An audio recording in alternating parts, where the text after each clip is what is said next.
പൗലോസ് റോമർക്ക് എഴുതിയ ലേഖനം.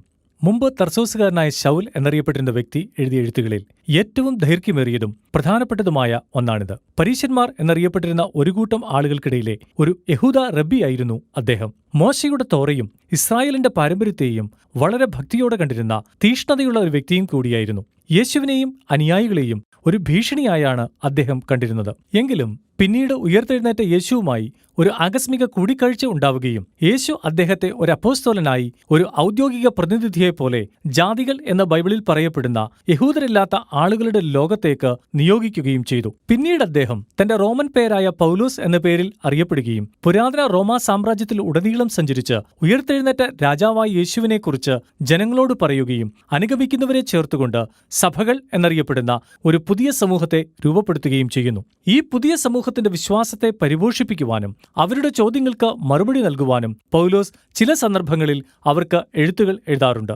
അങ്ങനെയുള്ള എഴുത്തുകളിൽ ഒന്നാണ് റോമാലേഖനം. തന്റെ കാലഗതിയുടെ അവസാനങ്ങളിലാണ് ഈ ലേഖനം എഴുതിയത്. റോമിലെ സഭ കുറച്ചുകാലം നിലനിന്നിരുന്നു എന്ന് അപ്പോസ്തല പ്രവൃത്തികളുടെ പുസ്തകത്തിൽ നിന്നും നമുക്കറിയാം. യഹൂദരും യഹൂദരല്ലാത്തവരുമായ യേശുവിന്റെ അനുയായികളാൽ രൂപീകരിക്കപ്പെട്ടതായിരുന്നു ഈ സഭ. എന്നാൽ ഒരു സന്ദർഭത്തിൽ റോമൻ ചക്രവർത്തിയായിരുന്ന ക്ലോഡിയസ് എല്ലാ യഹൂദന്മാരെയും റോമിൽ നിന്നും പുറത്താക്കി. തുടർന്ന് ഏകദേശം 5 വർഷത്തിനു ശേഷം യേശുവിന്റെ അനുയായികൾ ഉൾപ്പെടെ പുറത്താക്കപ്പെട്ട എല്ലാ യഹൂദന്മാർക്കും തിരികെ എത്തുവാൻ അനുമതി ലഭിച്ചു.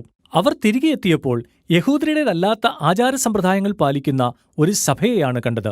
ഇത് ഒരുപാട് സംഘർഷം സൃഷ്ടിക്കുകയും അങ്ങനെ പൗലോസിന്റെ കാലഘട്ടമായപ്പോഴേക്കും റോമാസഭ വിഭജിക്കപ്പെടുകയും ചെയ്തു.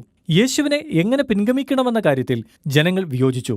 യഹൂദന്മാരല്ലാത്ത ക്രിസ്ത്യാനികൾ ശബത്ത്, ശുദ്ധിയുള്ള ഭക്ഷണം കഴിക്കുക, പരിച്ഛേദന എന്നിവ ആചരിക്കേണ്ടതായിട്ടുണ്ടോ എന്ന് അവർ വാഗ്വാദം ചെയ്തുകൊണ്ടിരുന്നു. ആയതിനാൽ ചില കാര്യങ്ങൾ നിറവേറ്റുവാൻ വേണ്ടിയാണ് പൗലോസ് ഈ ലേഖനം എഴുതിയത്. വിഭജിക്കപ്പെട്ട ഈ സഭ ഒരു പ്രായോഗിക ഉദ്ദേശത്തിനായി ഏകീകരിക്കപ്പെടുവാൻ അദ്ദേഹം ആഗ്രഹിച്ചു. തന്റെ ദൗത്യവുമായി കൂടുതൽ പടിഞ്ഞാറോട്ട് സ്പെയിനോളം പോകുവാൻ റോമാസഭ ഒരു രംഗഭൂമിയായി തീരുമെന്ന് അദ്ദേഹം പ്രതീക്ഷിച്ചു. ഈ സാഹചര്യങ്ങളാണ് യേശുവിന്റെ ജീവിതത്തെയും മരണത്തെയും പുനരുത്ഥാനത്തെയും വിളിച്ചറിയിക്കുന്ന സുവാർത്തയായ സുവിശേഷത്തെ മുഴുവനായും വിശദീകരിച്ചെഴുതുവാൻ പൗലോസിനെ പ്രേരിപ്പിച്ചത്. ഇവിടെ ഈ ലേഖനം രൂപകൽപ്പന ചെയ്തിരിക്കുന്നത് 4 പ്രധാന ഘടകങ്ങൾ ഉൾപ്പെടുത്തുവാനായാണ്. എന്നാൽ സുവിശേഷത്തിന്റെ ഒരു ദീർഘമായ സൂക്ഷ്മ പരിശോധനയുടെ ഒഴുക്കുപോലെയാണ് ഇത് ഏകോപിപ്പിച്ചിരിക്കുന്നത്. പൗലോസ് പറയുന്നു, സുവിശേഷം പ്രാഥമികമായി ദൈവത്തിന്റെ നീതിയെ വെളിപ്പെടുത്തുന്നു. പിന്നീടത് ദൈവം ഇസ്രായേലിന് കൊടുത്ത വാഗ്ദത്തങ്ങളെ പൂർത്തീകരിക്കുന്ന ഒരു പുതിയ മനുഷ്യവർഗത്തെ സൃഷ്ടിക്കുന്നു. അതായത് ഈ സുവിശേഷമാണ് സഭയെ ഏകോപിപ്പിക്കുവാൻ പോകുന്നത്. ഈ വീഡിയോയിലൂടെ 1 മുതൽ 4 വരെയുള്ള അധ്യായങ്ങളിലെ ആശയങ്ങളെ സമഗ്രമായി വീക്ഷിക്കുവാനാണ് നാം പോകുന്നത്. യേശുവിനെക്കുറിച്ചുള്ള സുവിശേഷം വ്യാപരിപ്പിക്കുവാനായി ദൈവം നിയോഗിച്ച അപ്പോസ്തലനാണ് താനെന്ന് പരിചയപ്പെടുത്തിക്കൊണ്ടാണ് പൗലോസ് ആരംഭിക്കുന്നത്. എങ്ങനെയാണ് യേശു രാഷ്ട്രങ്ങളുടെ രാജാവായും ദൈവത്തിന്റെ പുത്രനുമായി മരണത്തിൽ നിന്നും ഉയർക്കപ്പെട്ട ഇസ്രായേലിന്റെ മശിഹായാകുന്നത് എന്നും പറയുന്നു. ഇപ്പോൾ യേശു സകല മനുഷ്യരാശിയെയും തന്റെ സ്നേഹനിർഭരമായ ഭരണത്തിന് കീഴിലേക്ക് വരുവാൻ ക്ഷണിക്കുന്നു. പിന്നെ പൗലോസ് രാജാവായ യേശുവിനെക്കുറിച്ചുള്ള ഈ സുവാർത്ത ആദ്യമായി തന്നിൽ ആശ്രയിക്കുന്ന ജനതയെ രക്ഷിക്കുവാനുള്ള ദൈവത്തിന്റെ ബലവും രണ്ടാമത് ദൈവത്തിന്റെ നീതിയെ വെളിപ്പെടുത്തുന്നതുമാണ് എന്ന് പറയുന്നു. പൗലോസിന് ഇപ്പോൾ നീതി എന്നത് പഴയ നിയമത്തിലെ ശ്രേഷ്ഠകരമായ ഒരു പദമാണ്. ഇത് ദൈവത്തിന്റെ സ്വഭാവഗുണത്തെ വർണ്ണിക്കുന്നു. അതായത് അവൻ എപ്പോഴും നീതിയായതും ന്യായമായതും ഉത്തമമായതും ചെയ്യുന്നു. മാത്രമല്ല തന്റെ വാഗ്ദത്തങ്ങൾ നിറവേറ്റുവാൻ തക്കവണ്ണം അവൻ വിശ്വസ്തനും നീതിമാനുമാണ്. ഈ 2 കാര്യങ്ങളും എപ്രകാരമാണ് ദൈവം ചെയ്തതെന്ന് യേശുവിന്റെ കഥ കാണിച്ചു തരുന്നു എന്ന് പൗലോസ് പറയുന്നു. എങ്ങനെയാണത്? അവൻ ആദ്യമായി ഉൽപ്പത്തി 3 മുതൽ 11 വരെയുള്ള അധ്യായങ്ങളുടെ ഒരു ദീർഘവും സൃഷ്ടിപരവുമായ പുനർവിവരണത്തിലേക്ക് പോകുന്നു. എങ്ങനെയാണ് ഈ ജാതീയ ലോകവും മുഴുവൻ രാഷ്ട്രങ്ങളും പാപത്തിന്റെയും സ്വാർത്ഥതയുടെയും ചുഴിയിൽ അകപ്പെട്ടതെന്ന് അവൻ കാണിക്കുന്നു. പൗലോസ് പറയുന്നു, മനുഷ്യന്റെ ഹൃദയവും മനസ്സും തകർന്നിരിക്കുന്നു. നാം ദൈവത്തിൽ നിന്നും അകന്ന് വിഗ്രഹാരാധനയെ കൈക്കൊണ്ടു. അതായത് ആത്യന്തികമായ പ്രാധാന്യം സൃഷ്ടികൾക്ക് കൊടുക്കുകയും ദൈവമല്ലാത്തതിനോട് ആത്യന്തികമായ കൂറ് കാണിക്കുകയും ചെയ്യുന്നു. ഇതിന്റെ പരിണിത ഫലമായി നമ്മുടെ മനുഷ്യത്വം വികൃതമാകുകയും സ്വഭാവം വിനാശകരമാകുകയും ചെയ്യുന്നു. അങ്ങനെ ശേഷിച്ചത് ന്യായവും നീതിയുമുള്ള ദൈവത്തിന്റെ മുമ്പിൽ ആരോപണവിധേയരായ കുറ്റവാളിയെപ്പോലെ നിൽക്കുന്ന ഒരു ജനതയാണ്.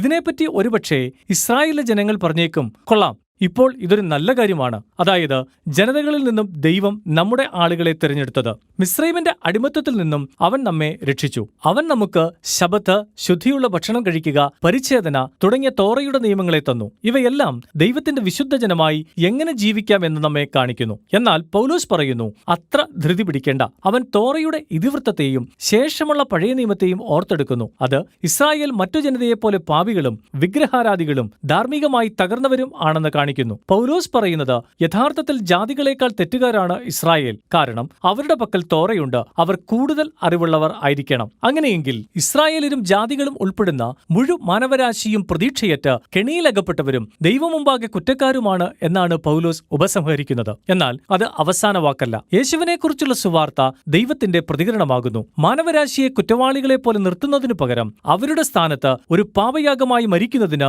യേശു ഇസ്രായേലിന്റെ മശിഹയായി വന്നു. നാം മുഖാന്തരം ലോകത്തിലുണ്ടായ വേദന, പാപം, മരണം എന്നിവയുടെ എല്ലാം അനന്തരഫലങ്ങൾ നമ്മുടെ പ്രതിനിധി എന്ന നിലയിൽ യേശു സ്വയം ഏറ്റെടുത്തു. പിന്നെ അവൻ തന്റെ മരണത്തിൽ നിന്നുള്ള പുനരുത്ഥാനത്തിലൂടെ ഇതിനെ എല്ലാം തരണം ചെയ്തു. അവൻ തന്റെ പുതിയ പുനരുത്ഥാന ജീവിതം എല്ലാവർക്കും ലഭ്യമാക്കുന്നു. നാം യേശുവിനെ പോലെ ആയിത്തീരുവാൻ യേശു നമ്മെ പോലെ ആയിത്തീർന്നു. യേശുവിൽ വിശ്വാസമുള്ളവരെയും ആശ്രയിക്കുന്നവരെയും എങ്ങനെയാണ് യേശു നീതീകരിക്കുന്നത് എന്ന് ഇതിലൂടെയെല്ലാം പൗലോസ് പറയുന്നു. ഇപ്പോൾ പൗലോസിന് നീതീകരണം എന്നത് പഴയ നിയമത്തിലെ മറ്റൊരു ശ്രേഷ്ഠമായ പദമാണ്. ഇത് ദൈവത്തിന്റെ നീതിയുമായി ബന്ധപ്പെട്ടിരിക്കുന്നു. ഇത് അക്ഷരാർത്ഥത്തിൽ അർത്ഥമാക്കുന്നത് നീതീകരിക്കപ്പെട്ടതായി പ്രഖ്യാപിക്കുക എന്നാണ്. നമുക്ക് പകരമായി യേശു ചെയ്ത പ്രവൃത്തി മൂലം ദൈവത്തിന്റെ മുൻപിൽ നമുക്ക് ഒരു പുതിയ പദവി നൽകപ്പെട്ടിരിക്കുന്നു. നമ്മെ അപരാധികളായി കാണുന്നതിനു പകരം ഒരു വ്യക്തി താനുമായി ശരിയായ ബന്ധത്തിലാണെന്നും അവൻ ക്ഷമിക്കപ്പെട്ടിരിക്കുന്നുവെന്നും ദൈവം പ്രഖ്യാപിക്കുന്നു. നീതീകരണത്തിന്റെ പരിണിതഫലം ഒരു പുതിയ കുടുംബമാണ്. യേശുവിൽ ആശ്രയിക്കുന്ന ഒരുവന് ദൈവത്തിന്റെ ഉടമ്പടി ജനതയിൽ ഒരു സ്ഥാനം ലഭിക്കുന്നു. നീതീകരണത്തിന്റെ മറ്റൊരു പരിണിതഫലം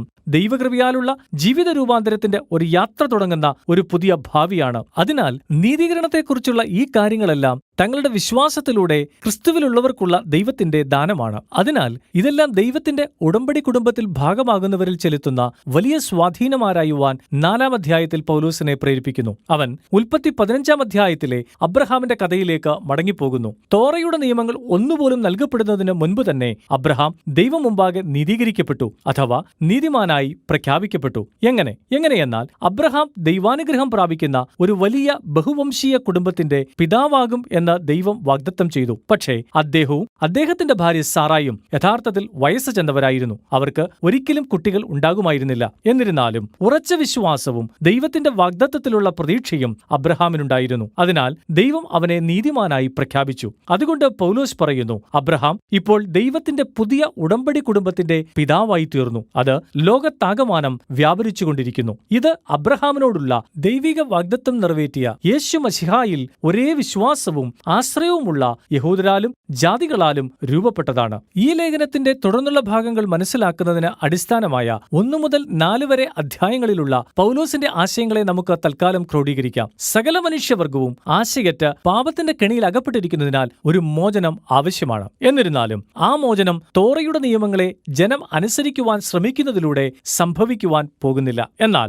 ദൈവത്തിന്റെ നീതിയുള്ള വ്യക്തിത്വം യേശുവിന്റെ മരണത്തിലൂടെയും പുനരുത്ഥാനത്തിലൂടെയും ലോകത്തെ രക്ഷിക്കുവാൻ അവനെ പ്രേരിപ്പിച്ചു. അതിനാൽ വിശ്വാസത്തെ അടിസ്ഥാനമാക്കി അബ്രഹാമിന്റെ ആ ബഹുവംശീയ കുടുംബത്തെ തന്റെ സ്വന്തം പുതിയ ഉടമ്പടി ജനതയായി സൃഷ്ടിക്കുവാൻ അവന് കഴിയും. അതിനാൽ എങ്ങനെയാണ് ഈ പുതിയ കുടുംബം ഒരുമിച്ചുള്ള ഒരു പുതിയ ജീവിത രീതിയിലേക്ക് അവരെ ക്ഷണിക്കുന്ന വളരെ വലിയതായ ഒന്നിന്റെ ഭാഗമായതെന്ന് പൗലോസ് കാണിക്കുവാൻ പോകുന്നു. എന്നാൽ ഇതെല്ലാം പൗലോസ് റോമർക്കെഴുതിയ ലേഖനത്തിലെ 1 മുതൽ 4 വരെയുള്ള അധ്യായങ്ങളിൽ പറഞ്ഞിട്ടുള്ള കാതലായ ആശയങ്ങളിൽ വേരൂന്നിയുള്ളതായിരിക്കും.